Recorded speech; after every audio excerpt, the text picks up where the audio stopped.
It was a quiet Thursday evening, and I was clearing the dinner table, the clink of silverware almost louder than our conversation. Richard sat back in his chair, pretending to scroll through his phone when he dropped it casually, like it was nothing. "I'll head to the lake house this weekend. Paul's bringing his kids to learn fishing. I'll help them out."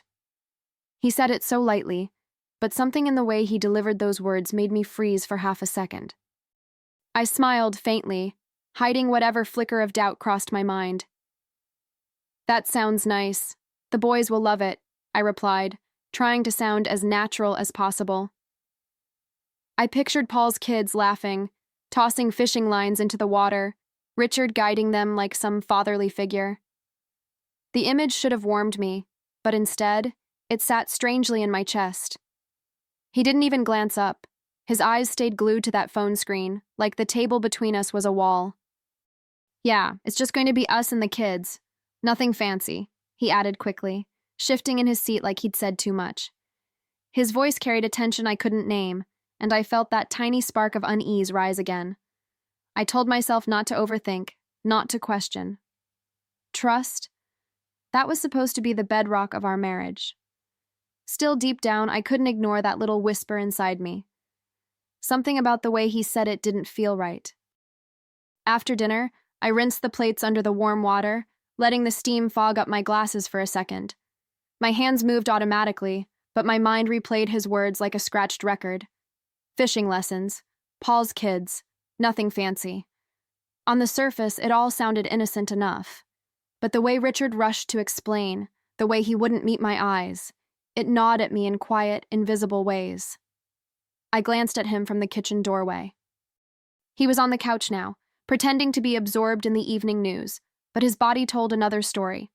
His shoulders were stiff, his jaw tight, his leg bouncing like a drumbeat he couldn't silence. I knew his tells. After all these years, I could read him better than a book. And right then, the man on that couch was hiding something. I wanted to ask him straight out, "Why do you sound nervous?" But instead, I bit my tongue. Confrontations weren't always my style. I'd learned that timing mattered. So I stacked the last plate on the rack and wiped my hands on a towel, acting like everything was perfectly normal.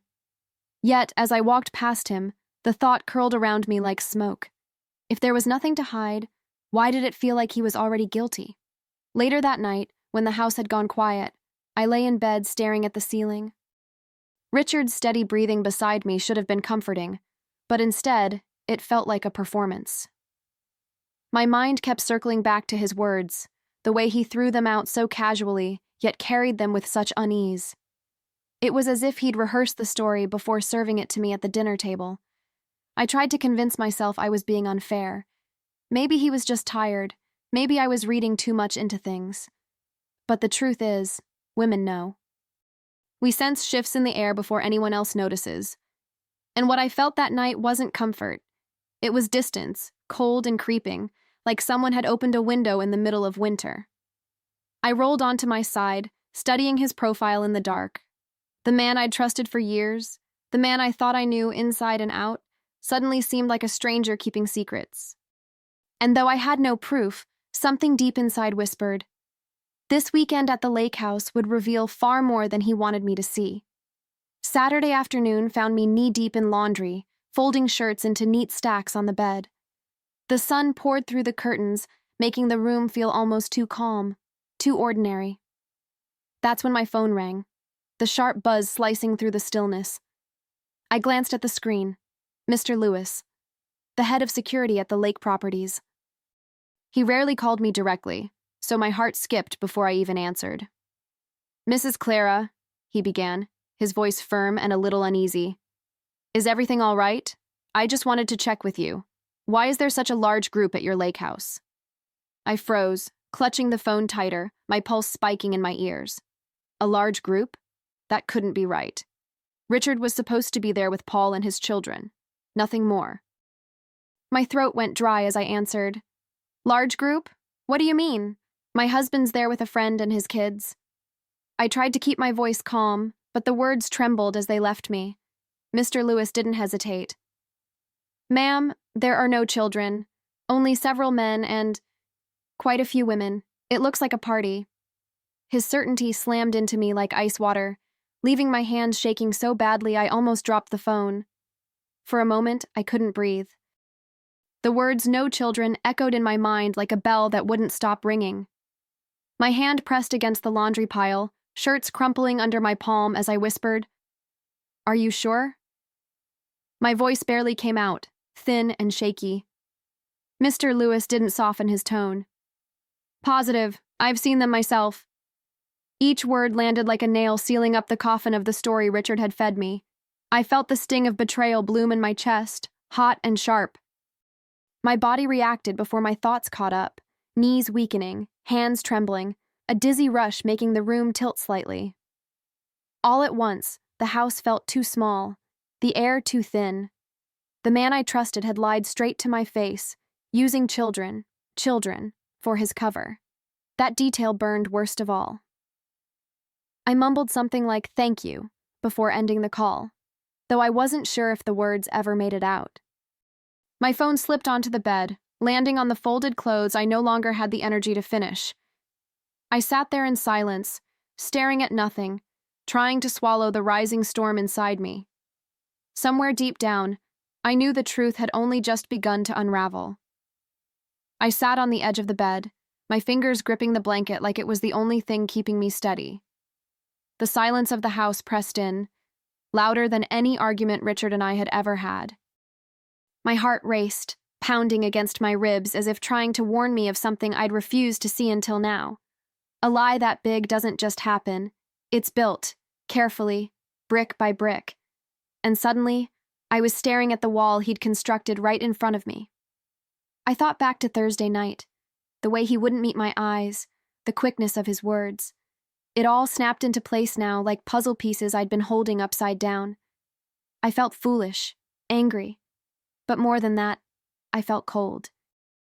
The kind of cold that doesn't come from weather, but from the realization that the person lying beside you in bed could also be lying about everything else. I stood slowly, as if my body had already decided what my mind hadn't said out loud yet. If Mr. Lewis was right, and my gut told me he was, then Richard wasn't just at a fishing trip. He was at something else entirely, and if I wanted answers, I knew exactly where I needed to go next. I drove to the lake house with my hands clenched tight around the steering wheel, the road stretching endlessly before me. My heart thudded in rhythm with every passing mile marker, each one pushing me closer to the truth I both dreaded and needed to see. The trees lining the highway blurred, but in my mind, Richard's face from Thursday night was sharp, his quick words now nothing more than smoke and mirrors. When I finally turned onto the familiar dirt road, I slowed and parked discreetly a few houses down. My palms were slick, my pulse so loud I could almost hear it in my ears. The lake air should have been calming, carrying the earthy scent of pine and water, but instead it made my chest feel tight. I stepped out quietly, gravel crunching under my shoes like a warning drumbeat. And then I heard it. The music. Laughter. Voices carried through the open night air, spilling out from the house that was supposed to be filled with fishing rods and children's giggles. Instead, the sound was wild, careless, electric. I walked closer, each step slicing deeper into the fabric of the life I thought I knew. By the time I reached the porch, I already sensed I would never be the same. Through the open windows, I caught a glimpse before I even stepped inside. Richard stood in the middle of the living room, a drink in hand, his head thrown back in laughter. Women leaned on him like ornaments, draped across his shoulders and arms, while his so-called friends egged him on with raised glasses. It wasn't just a party, it was a carnival of lies, and he was the ringmaster. The sight hit me like a physical blow, leaving me rooted to the porch, breath shallow, chest tight. My stomach twisted with a sick mix of rage and humiliation. He hadn't just lied. He had painted himself as some noble husband, teaching kids to fish, while here he was, parading around like a bachelor with no vows, no conscience. And the worst part? He looked comfortable in that lie, as if it fit him better than the truth ever had. I pushed the door open, the hinges creaking louder than I expected, silencing the music and laughter in an instant. Every head turned, eyes widening as they realized who I was. Richard's face drained of color, his smile collapsing mid-laugh. And in that frozen second, I saw everything. The guilt, the fear, the scramble for an excuse he hadn't prepared well enough to sell me. I stepped fully into the doorway, steadying my voice even though my heart hammered in my chest. "Wow," I said, eyes fixed on Richard. "These must be Paul's children, right?" The words dripped with venom disguised as calm, slicing through the thick silence. For a moment, no one moved. Glasses froze midair, women shifted uncomfortably, and Richard stood there like a man stripped bare in front of his audience. "Clara," he stammered, his voice cracking. I can explain, but I wasn't interested in another performance." My gaze never wavered as I cut him off. "No, don't bother. I heard the truth from someone more honest than you'll ever be." My words landed heavy, each one pounding into him harder than the music that had been blaring moments before. I could see the panic flickering across his face, his mouth opening and closing with excuses that no longer had power over me. The women pulled back, whispering to each other, while the men avoided my eyes like cowards. In that moment, I didn't feel small or broken. I felt awake. And with every second that passed, I knew this was only the beginning of what I had to say to him. I grabbed Richard's arm and pulled him outside, away from the gawking eyes and cheap perfume that still clung to the air. The night was cool, but my blood boiled hot as fire under my skin. He stumbled after me, trying to find his footing in more ways than one. I spun to face him under the porch light, its glow cutting across his pale, guilty face. "You lied to my face," I said, my voice low but sharp enough to slice through him. "You invented children, Richard, to cover your filth." The words tasted bitter, but they rolled out steady, each one fueled by the betrayal sitting heavy in my chest. He flinched, his hands raised in some pitiful attempt to calm me. "It was just fun, Clara. Nothing serious, just guys unwinding," he pleaded, his tone desperate, like if he said it casually enough, the world would believe him. I felt my jaw tighten, the anger rising past the point of control. Fun? He thought this humiliation was fun? The man standing in front of me wasn't my husband. He was a stranger who had just burned down everything we'd built together. "Fun?" I snapped, my voice rising as the word hung in the night air. "You humiliated me. You betrayed everything we built together." I could feel my hands trembling, not from weakness, but from fury I'd never let myself release before. Every late night, every excuse, every moment I'd given him the benefit of the doubt, it all came crashing down right there on that porch. Richard reached for me, his eyes wide with panic. "Please, Clara, don't make this bigger than it is." His words only deepened the pit in my stomach. The sheer audacity to shrink his betrayal into something small, something forgivable. He wanted me to play the fool again, to swallow it down and pretend I hadn't just seen him draped in lies. I pulled back, my stare cold enough to make him freeze. "Oh, it's already big," I hissed. "And trust me, the world will know exactly who you really are." I could see his face blanch, the reality of what I was promising finally sinking in. For once, I wasn't the one shrinking under his shadow. He was the one caught, cornered, exposed, and he knew it. I slipped my phone from my pocket, steady and deliberate, pretending to scroll as I lifted it just enough to capture the scene behind him. The glow from the house lit up the silhouettes of women holding drinks, men laughing nervously, music creeping back up as if mocking us. One click, another, and I had the evidence I needed.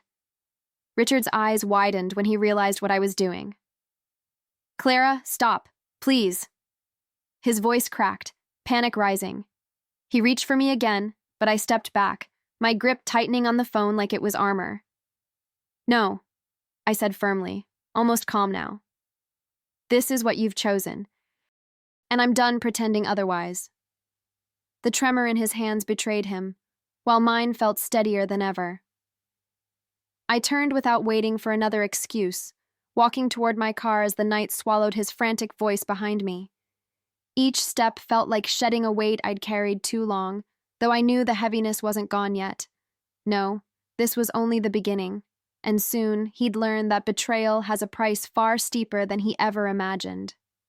Back home, I spread everything across the kitchen table, the photos, the notes from Mr. Lewis, the bank statements I'd quietly collected for months. My lawyer sat across from me, his glasses sliding down his nose as he scanned each piece. He looked up, eyes sharp with certainty. "With this, you'll win everything in court. He won't stand a chance." The relief that washed through me wasn't soft. It was sharp, cleansing, almost electric. I leaned back in my chair, arms folded, and let a cold smile tug at my lips. "Perfect," I said, my voice steady, controlled. Let him see how his party cost him his home, his money, and his wife. For once, I wasn't the one scrambling to defend, to explain, to beg for peace. I was the one setting the terms, the one in control. As I gathered the papers back into their neat folder, I felt a sense of clarity I hadn't known in years. This wasn't just about ending a marriage. It was about reclaiming myself, piece by piece, after every lie that chipped away at me. And while Richard had thought he was clever, he had handed me the very rope I'd use to pull myself free, and leave him tangled in the wreckage. Weeks later, I drove back to the lake house, not in secret this time, but with movers trailing behind me. The gravel crunched beneath the tires, and for the first time, it felt like my road, my arrival, my claim. The house that had once been Richard's playground of lies was now mine to strip bare. I stepped out of the car, watching the movers carry box after box, each thud of furniture against the truck, like punctuation to his downfall. Richard arrived not long after, his car screeching to a stop, dust billowing behind him. He stormed up the driveway, his face twisted with rage and disbelief. "Clara, stop this!" he shouted, his voice cracking in the open air. His words bounced off the emptying walls, powerless, just echoes of a man who had lost everything. I didn't flinch. Instead, I reached into my bag and pulled out the neatly folded divorce papers. Calmly, I extended them toward him, my hand steady as stone. The look on his face, panic laced with desperation, was almost satisfying. He had gambled our life together for cheap thrills, and now he was watching the house of cards collapse in real time. He snatched the papers from my hand, his fingers trembling as he scanned the words that sealed his undoing. "Clara, you can't do this," he choked, his voice breaking into something raw, almost pitiful. But I'd heard enough lies, enough empty promises to last a lifetime. His pleas didn't move me. They only confirmed how far he'd fallen. I straightened my shoulders, calm and unwavering. "No, Richard. I already did." My voice carried the weight of every betrayal, every sleepless night, every moment I doubted myself because of him. This isn't me ending something. This is me finally starting. I turned away, signaling to the movers to continue, each step of mine a quiet declaration of freedom. As I walked toward my car, I didn't look back. Behind me, Richard stood in the ruins of his own choices, an empty house, a signed divorce, and a life hollowed out by his deceit. The sound of the movers working was the last thing I heard as I closed the car door, exhaling deeply. For the first time in years, the air felt clean, like it belonged to me again.